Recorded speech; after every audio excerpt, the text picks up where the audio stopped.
السلام علیکم هموطنان، همزبانان عزیز.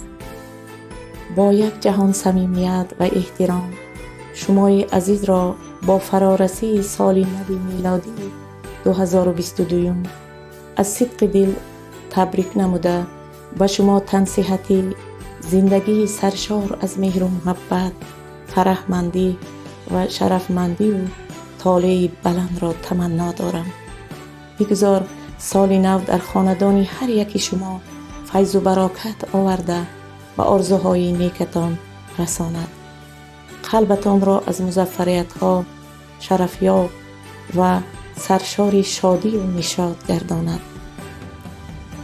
گوش دل بادا شما را بر صدای زندگی، چشم دل روشن بماند از ضیای زندگی.